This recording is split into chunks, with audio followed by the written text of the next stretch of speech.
Let's roll. All right, guys. Well, we did a video like a few weeks ago where we were talking about how the Rookie of the Year seemed to be all but locked up. Jayden Daniels was on a huge hot streak. This team called the Washington Commanders. They were just lighting the world on fire. Some recent activity kind of has the Rookie of the Year case kind of wide open right now. Bo Nix is sliding in really well there from Denver. Josiah, going into the draft, had said that Bo Nix was going to be his guy. Coming out of the draft, he was like he got drafted to the best spot. We all felt like he was going to go to Denver. Sure enough, he did. And Josiah, I believe, had even said as far as they were making the playoffs, or at least they had over a 500 record. All right, Josiah, go ahead and have your crown here. Let me toss my Sports Messiah cap over to you for a second. I'll let you borrow it. This is amazing. I am never going to forget this day. I will not get to feel this joy again until Lamar wins the Super Bowl. But let's talk Bo Nix for a sec, because what the Broncos are doing is incredible. They're playing bad teams at a very successful level, and they're playing good teams at a very close level. This Denver team should have beaten the Chiefs if it wasn't for their voodoo magic. So it's just incredible that we were seeing Sean Payton take that step. When they got him there, because I was going through our videos last year for personal reasons, Josh. Last year we were talking about Sean Payton being on the hot seat after 1 year. And I said, well, hold on a sec. He said, give me 3 years to get this team in the right shape. Here we are in year 2 that he's building, and this team is looking really good. I really think they got a good shot at the playoffs. They've got a decent schedule to finish the season. But let's talk Bo Nix for a sec. Because this last game alone, I think, is the best performance by any rookie quarterback so far this year. Bo Nix went 28 for 33, 307 passing yards, and 4 touchdowns. I know we've seen great games from Jayden Daniels. But the injuries which were a concern in college, we're seeing now. He's on a decline. Caleb, and I'll give you this quick Caleb stat. I was going to save it for later, but I'll bust it out now. So on October 13th, Caleb Williams had 9 touchdowns and 5 interceptions. As of today, he still has 9 touchdowns and 5 interceptions. And could you blame that on Matt Eberflus? We'll talk about it down the road. But Caleb was expected to be the best quarterback. He's not showing good. Jayden started off hot. His numbers are starting to slip and the injuries are catching up. But Bo Nix is on fire. These last 4 games, Bo Nix is averaging 257 yards a game, and he's got 11 touchdowns. Caleb, in the last 4 games, averaging 175, no touchdowns. Jayden, averaging 232, 4 touchdowns. I mean, Nix is just playing out of his mind right now. And as for total passing touchdowns, total overall touchdowns. This season, Bo Nix leads all rookies with 19. You got Jayden at 14, Drake May at 10, Caleb at 9. Bo Nix is doing great things. He spent so much time at Oregon. We knew he was going to be good. We knew he was stepping in with a great coach and a great system. As of right now, Bo Nix is the best quarterback in this class, and he is front runner to win this Offensive Rookie of the Year. He has officially come in and taken it from Jayden Daniels. And there's no case you can make to give it back to Jayden right now. Washington is yet to beat a team over 500, and that's a big concern, especially in a very weak NFC conference.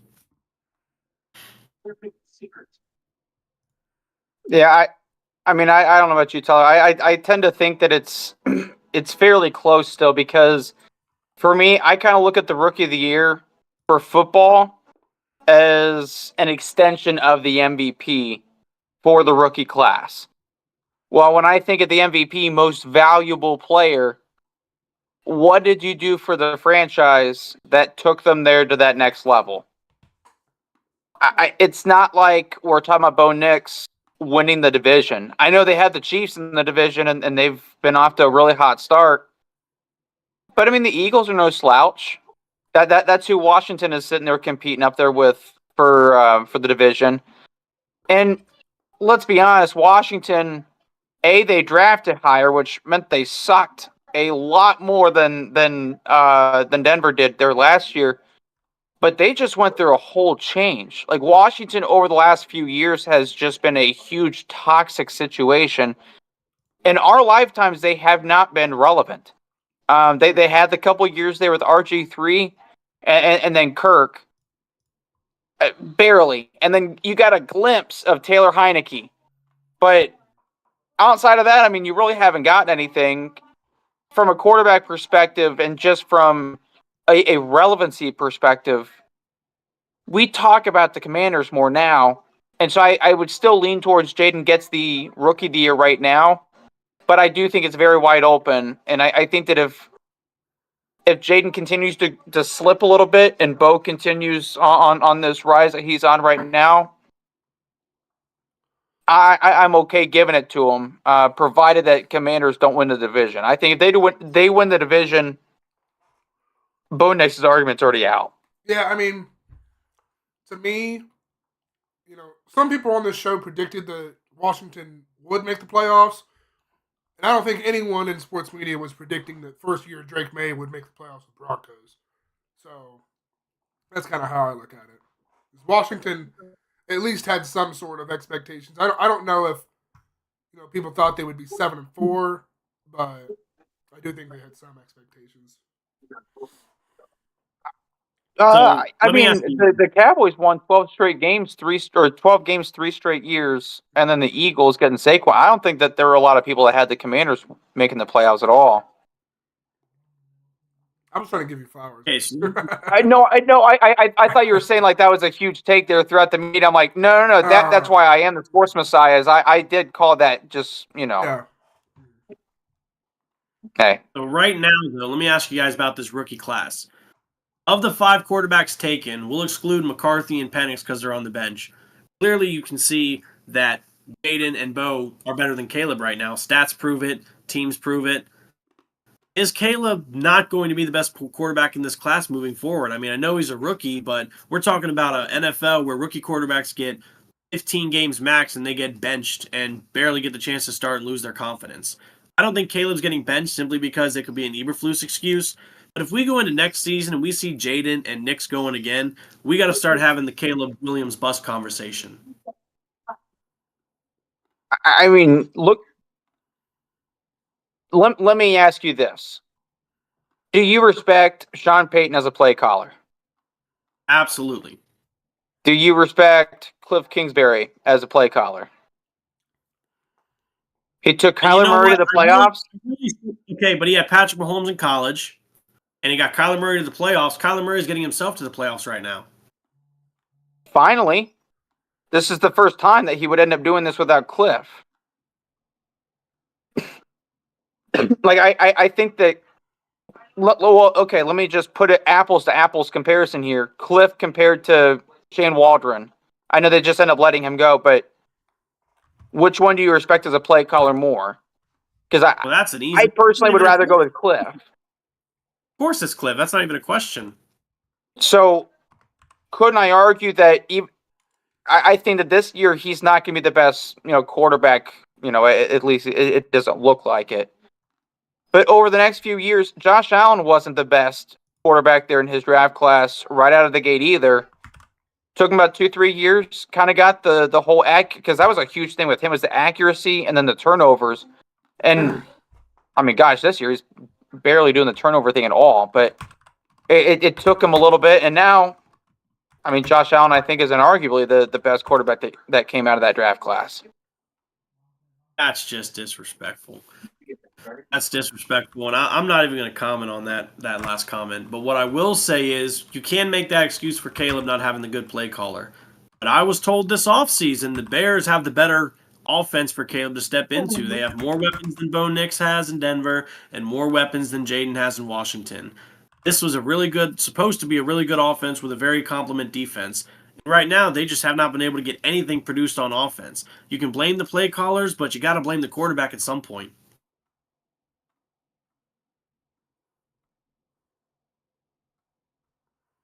New puppy? Mm-hmm. New puppy? Yeah. For those of you watching, Josh was telling his wife how much he loves her. Yeah, just...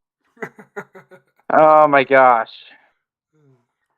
I don't know. As of right now, I've always been a Caleb hater, and right now, as far as I'm concerned, he's right there in the mix with Penix and McCarthy for the worst quarterbacks in this rookie class. And those guys haven't even played a snap yet. Penix did play against the Broncos on Sunday. Because they went down that bad? Yeah. Or did Kirk get hurt? No, Penix came in. How'd he do? Let's see. He was. Kirk looks bad right now. Like, he looks super old. Michael Penix, 2 of 4 for 24 yards and a sack. And his long was 20. I've seen enough. He's better than Caleb. His long was 20, so. He's completing 50% of his passes. Give me that guy over Caleb any day of the week. Man, and it's. I like to tell this story. There's a reason why I parade Josh Allen more than the average non-Bills fan. When Josh was coming off his second year, people were starting to bail on him. And I thought that I had seen something in that second year. And I was like, this sounds crazy, but I think that he's going to start kind of taking off next year. And I had no real, physical proof. It was just like my eyes were just telling me something.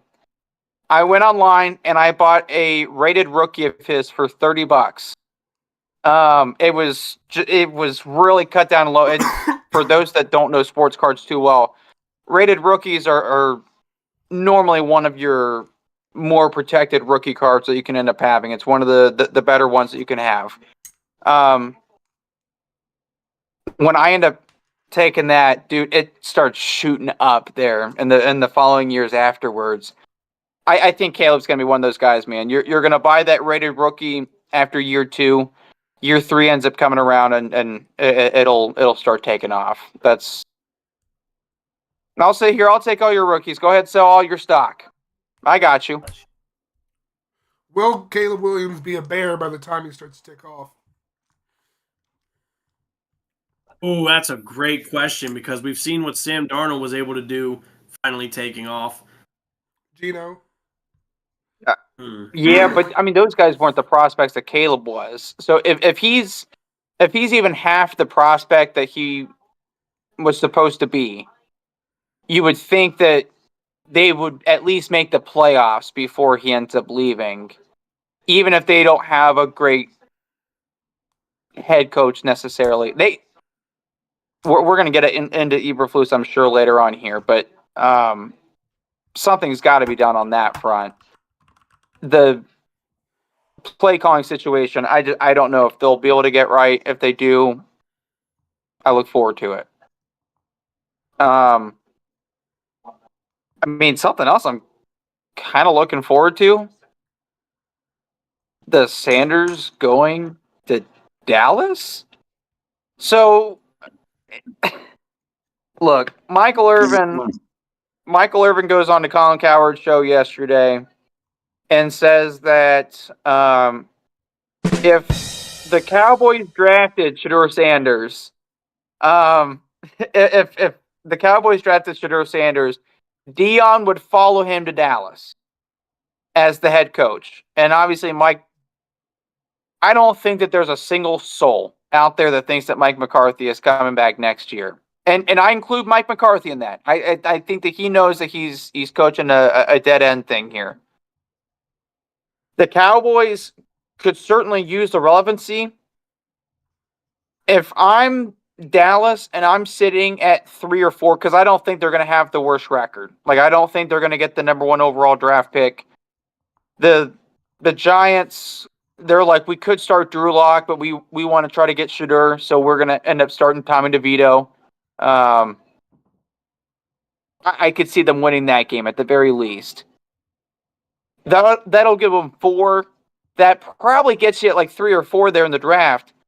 If I'm Dallas, I'm trading up my next 2 first-round picks and throw in a second to move up a couple spots and go get Shedeur.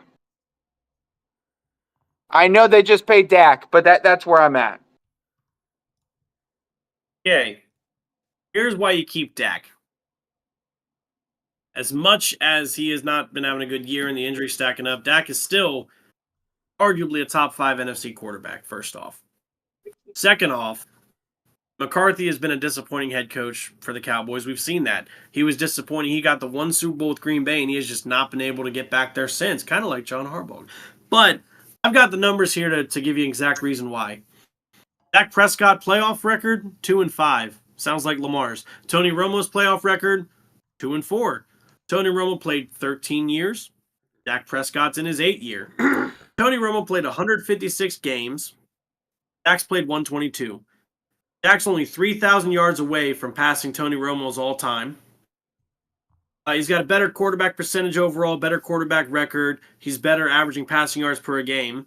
He's thrown less interceptions, almost double the less interceptions, and just in 30 away from 30 games.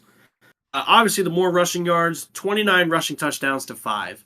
They gave Tony Romo so many different opportunities. This is the same Cowboys team owned by Jerry Jones. They are not going to move on from Dak so quickly when you just invested $60 million a year in this guy. It would be a fool for them to draft a quarterback in this draft and move on. If I'm the Cowboys, I'm drafting GD out of Boise State. You needed a running back. If they signed Derrick Henry, you'd be talking about a really different Cowboys team right now. That's what they need to help take it to the next level, was an elite running back to complete that offense. Their defense, phenomenal. Wide receiver room, A+. Tight ends could use some work. Offensive line, top notch. Get him a good running back weapon, and this team would go flying. Give Dak more time because he deserves it, just like Tony Romo did. So, Josiah, I want to get this straight. You, before the show, you said that Josh Allen and Joe Burrow have peaked. Josh Allen was drafted in 2018. Joe Burrow was drafted in 2020. But yet you're saying the guy who was drafted in 2016 hasn't peaked yet and is still growing. Who next year will be in his 10th NFL season. I didn't say Dak was growing at all. I didn't say he hasn't peaked yet. Dak has peaked. That doesn't mean you move on from him yet. So are we supposed to be okay with a quarterback who's 2-5 in the playoffs? Or are you supposed to invest in your organization? How much of these playoffs can we blame on Dak? I'm going to stand with my black quarterback brothers. How much of these losses can we put on Lamar, and how much of these losses can we put on Dak Prescott? Why are you so intense on giving up on these guys that don't have as much playoff success? You, Josh, of all people, should know. Nope, Josh, you of all people should know quarterbacks can't just be the ones to win the games. Winning is not a quarterback stat. And you're holding Dak and you were holding Lamar before the show accountable to that, but we won't hold Joe Burrow to that. Joe Burrow's so great because he's this great quarterback, but he still doesn't win because it's a team stat. Dak can't do it. Oh, it's his fault. But it's not his fault. Jerry Jones has failed him throughout the last couple years with the coaches and the offensive play callers around him. Tyler, I know why he's defending Dak. Because towards the end of his cute little ramble that he was going on there about why Dak should end up staying there with the Cowboys because he was better than Tony Romo, he had mentioned that the Cowboys have a great wide receiver room, a great O-line, could use some work on the tight end room, an above average defense. If they just fixed the running back, they'd be fine. And we're talking about a quarterback that has two playoff wins, that has huge just playoff questions in general, like losing playoff games there at home. If you give a quarterback with two playoff that's wins, fucking Lamar Jackson. That's the same thing he makes for Lamar. If you give that's why we're having this conversation. If you give a quarterback with 2 playoff wins an elite running back, it's obvious that they are going to soar in the playoffs. Obviously. Yeah, obviously. I mean, gosh. It doesn't matter. This is all a huge ploy. It doesn't matter. You have to keep Lamar. The Cowboys only have one good wide receiver in CeeDee Lamb, because remember, they traded away Amari Cooper for less than what the Browns traded him away for a year later. And the Ravens don't have a great wide receiver room. So, Man, Dak has also had 2 coaches in his entire career. Mike McCarthy, who can't make it past divisional round as a coach, and then Jason Garrett, who we know from his time with Tony Romo, also didn't have as much success. So you can look and blame the coaches too. You can blame the front office and Jerry Jones' decisions. oh, he won a Super Bowl just like John Harbaugh did too. The quarterback holds you back. It's a two-way street. You have the quarterback and the coach. If the coach can win a Super Because you win a Super Bowl a decade ago doesn't mean you can win a Super Bowl today. Just ask Bill Belichick. Well, apparently Doc Rivers can. That's why he keeps getting shots. But that's oh man, God, who would have thought I would have found out today that Dak Prescott has to stay with the Cowboys? Why? Because he was better than Tony Romo, and because his whole NFL storyline matches too similarly here to Lamar Jackson. I can respect it. You know what? I'm going to take it a step further. I'm going to take a step further. If Dak Prescott was with the 49ers, he'd win a Super Bowl. He's getting the Baker Mayfield from here on out.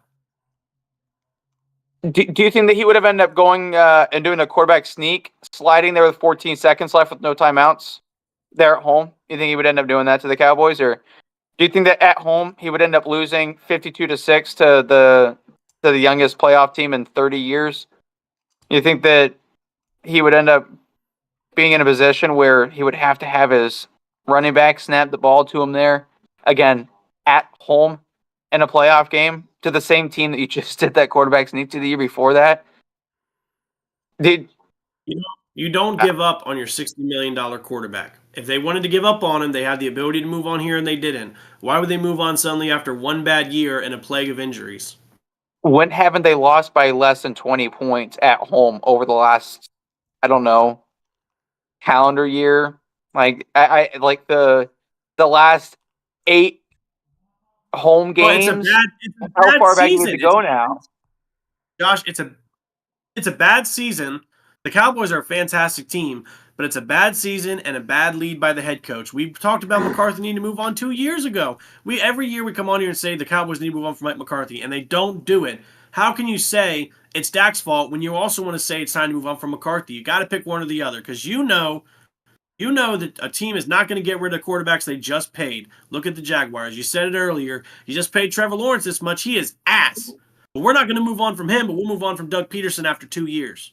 But let's not move on from Mike McCarthy, who won a Super Bowl a decade and a half ago with an MVP quarterback, and say it's Dak's fault here. But let's pay him $60 million anyway and put ourselves in cap space hell. I mean, you contradict yourself with the arguments. No, because Trevor Lawrence is in a different situation. Last time I checked, no. Last time I checked, Trevor Lawrence is still like mid-20s, and Dak Prescott has now had 2 leg injuries and is over 30. He's already Dak. Isn't Trevor Lawrence in a whole walking cast like that fish from SpongeBob trying to buy the chocolate? He's going to recover quicker. He's recover better. Hey, Lamar Jackson, right? He just got stronger. You know what I mean? That's exactly. Mr. Jackson. Trevor's going to do the same thing. Mr. Jackson. Also, has Trevor Lawrence had a CeeDee Lamb to throw to? He's got big play Gabe Davis over there. Hey, Tyler, how are the Bills doing without Gabe Davis? Do you think they miss him at all? 9-2 for the first time since '92, baby. Oh wow! Josh, Gabe Davis, Josh. Both of Jacksonville's starting receivers are on IR. He's got his college running back best friend that's also been injured. That's really about all you got there. Evan Ingram's having a disappointing year after signing that offseason extension. The defense, they have no defense. Look at Detroit. They went in there and went 7 straight drives to score touchdowns. This is the same Detroit team that threw 5 picks a few weeks prior to Houston. You got to understand how piss poor this Jacksonville team is. So I appreciate you making my point then, I guess. So that's why you keep Trevor and you don't keep Dak, because you just told me that Dallas has all those things. But when Trevor did have those things, he also didn't succeed. He hasn't had those things. What are you talking about? When has he had a CeeDee Lamb? Ridley. He's had ETN. He's had the same offensive weapons pretty much he's had his entire career. And he was so good these last 2 years, but now suddenly with the same weapons, he's not good? Calvin Ridley. We're seriously, Josiah, we're going to put Calvin Ridley and CeeDee Lamb in the same conversation. Point, Josh. In Trevor We don't have any credibility. When we make statements like that, we lose our credibility, Josiah. You're losing the credibility. You've put all this investment in Trevor Lawrence even before the season. Hit top 10 quarterback with the same team he had last year pretty much without Calvin Ridley. It's the same carbon cut. They didn't do a damn thing. And then the year prior, they had a better defense, but they still had Christian Kirk. They still had ETN, and he was a good quarterback then. Now all of a sudden he's not. He was a good quarterback when Urban Meyer was kicking his kickers, but now he's not a good quarterback? Get out of here with that. I almost feel like you're making my argument without you realizing it, but I'm just going to move on from there because honestly, the coaching carousel was the next topic anyway. So Doug Peterson, if you have not watched his press conference from a couple of days ago, must see TV. Like, it is absolutely awesome. He actually talked about what Josiah was talking about, how the roster just sucks. There was a reporter that was like, hey, Shad Khan had said that this was the best roster ever constructed for Jacksonville. And he looked, he was like, no. It's awesome. He's fired though. Like he's definitely going to be gone. I think it's a matter of if not when.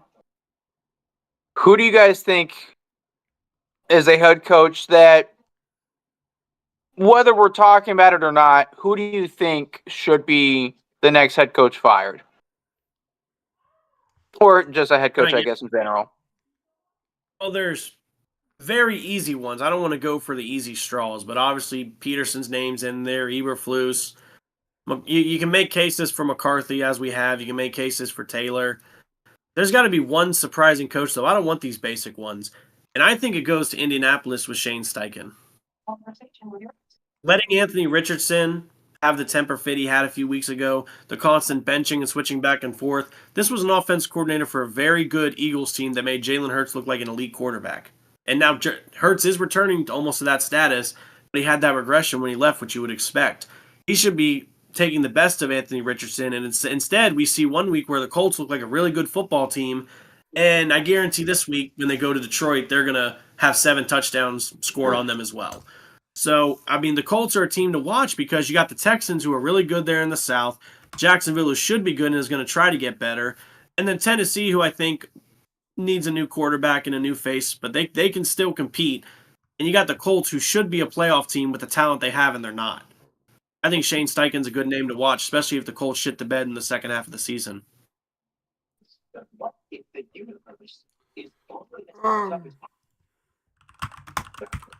I'm looking up a contract real quick, and then I think I got a good. Oh man, that's gross. Oh. Are you thinking about Mike McDaniel? I think he just signed that extension. That did cross my mind, but the name that I'm looking at, and this one hurts to say because he is someone that I hold near and dear to my heart. I think Brian Daboll is going to go from New York. The reason I say that, it's very clear that they're moving off Daniel Jones. And I would be shocked if the Giants went into year 4. I mean, they're probably going to draft a quarterback or sign a quarterback free agent. I don't know. Do you trust Daboll? I mean, they're 2-8. They went 6-11 last year. I don't know. I don't know if he has a good enough case after going 9-7 year 1 and making the playoffs in again what has been a weak NFC the past few years. It slipped into a wild card. Won a wild card game. I mean, how many more wins do you think they got in on this year? I mean, 2, maybe.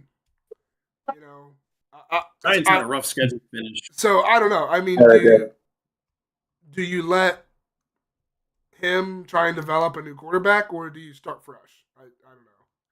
He signed If you're the Giants, he signed a 5-year deal in 2022. You're the Giants, they're going to follow history and go get Mike McCarthy like they did Jason Garrett when the Cowboys let him. And if we're taking Josh's Dak Prescott, let's put Dak Prescott in the Giants and see what happens. Oh, I'm going to puke, actually.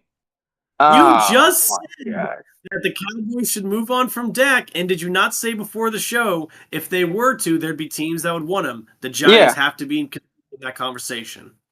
I don't know if I could see him in that Giants uniform, man. I know that he's in a blue now. They're in some of their home, like that weird, like alternate home jerseys they have, but I don't know if that would. It took me a second there with Brady in the Bucs uniform. That one took me a second to adjust to. Jets and Aaron Rodgers, for some reason, that jersey that seemed to fit him too. There are definitely some teams, but because of Brett Favre, your mind was registered to it. Yeah, honestly, that might be true. You know what? Go to Minnesota. Depending on McCarthy's. Wow. Hey, if history repeats itself and Rodgers goes to Minnesota, that means they're going to make an NFC Championship appearance next year, just like they did with Brett Favre. And the Saints are going to give Aaron Rodgers what's what, like they did Brett Favre as well. I would definitely look forward to, like, if he were to join Minnesota and be like capable over there. Oh, dude, I'm down for that. Now I know Josiah said that Zach Taylor was kind of a common one. I don't like this argument here.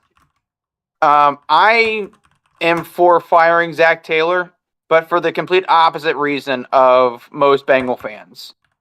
Most Bengal fans are coming on here, going online and saying, "Oh well, you know the play calling just sucks. See, Jamar just called it out there in a press conference. Oh, gosh, he's wasting Joe Burrow's career." No, not necessarily. The Bengals' offense has looked really, really good this year. Joe is playing out of his mind. Jamar is playing out of his mind. They don't have a solid run game, but they're starting to kind of produce one. He's kind of working with what he's got. And, Zach's kind of earned a lot of respect for me over the last few years. I was not a big Zach Taylor guy beforehand because all he had shown me was just losing seasons and reasons to get a top 5 draft pick. I wasn't cool with that. But then, you buy some equity there when you go to an AFC title game, you win one, just you'll apparently you're going to figure out what that is at some point. But the year last year with Jake Browning taking over, you almost made the playoffs. You almost made the playoffs there with Jake Browning. 90% of the games in the NFL, if you end up losing a game, it's because on paper you were the lesser team or you had the lesser coach. And about 90% of these games, obviously there are some times where somebody just has a bad day. I think that the Rams losing to the Dolphins there last week, I think the Rams are a better team than Miami. I think the coaching advantage is leans Los Angeles. So that'd be part of the 10%. When you don't have the team on paper, you have to have the coach. And for Cincinnati, you go into a lot of these matchups where you have the lesser of the two head coaches. If you are going to have an ownership group that is going to continue to be cheap, ask the taxpayers of Hamilton County to pay for a new stadium, but we're not going to end up paying to keep guys. We're not going to pay to keep guys because we're going to sign guys, and then when it becomes due to pay those guys, we don't know if we want to pay them or not. That's the ownership group that you have. You need a strong alpha that knows what he's doing, that when you go into matchups, at least in 50 to 60% of these, because Burrow's going to win you a few just because he's that fucking awesome. But you really need to kind of have the coaching advantage in some of these matchups. And quite frankly, the Bengals do not have that right now. Although I don't blame him for the struggles, I think you do have to let Zach go. What about the defensive coordinator, Lou Armoretta? Lou Anarumo, that was terrible. No, Armadillo. that whole thing. Don't forget about Andre Esophagus, the receiving core. Lou Armwire. Luke can't be blamed because what's been added to the defense over the last few years? You guys got an indoor practice facility. That's not good enough? Yeah, we did get one of those. On defense, we end up overpaying there for Geno Stone. That was cool. What have we lost, though? Geno Stone was second in interceptions last year. What are you talking about?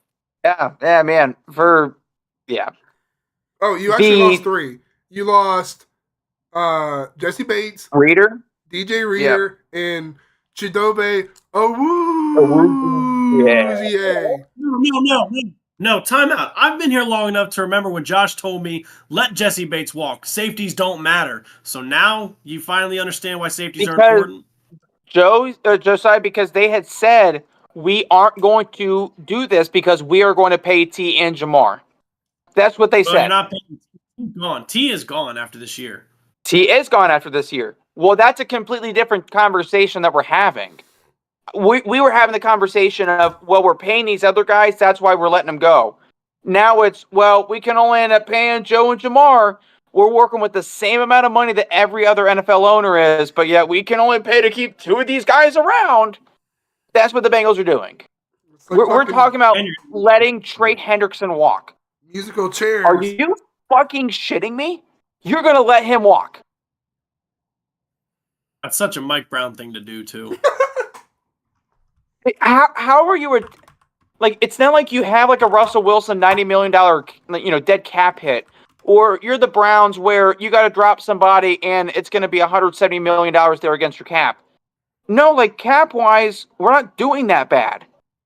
So why aren't you fucking paying for guys? And why can you only afford to pay Joe and Jamar? Where's the money going? Where's it going? BJ Hill. I don't know, man. I'm lost. Like the conversations we were having 2 years ago compared to today, they're different. They are absolutely different. I think the biggest mistake in the last 3 years Cincinnati did was not only let Jesse Bates walk, but let Joe Mixon walk too. What a hell of a year he's been having. If you had that extra weapon in your offense, you guys would be so three-dimensional. Probably win those games you lost, even with your defense playing as shitty as they had. We absolutely would not. If you have a passing game and a run game, that's how you win football games. You can't abandon the run. Joe Burrow throws the ball 50, 60 times a game on average. That's not okay. It's not. I hate that, man. We are 2-3 in games where we score 33 points or more. So no, run game would not end up doing anything for us. As long as the defense continues to put up what they're doing, that's what's going to happen. The run game is starting to come together. Like Chase Brown is starting to kind of come into his own, and we're still losing these games. Why? Can't rely on the defense. You have one guy.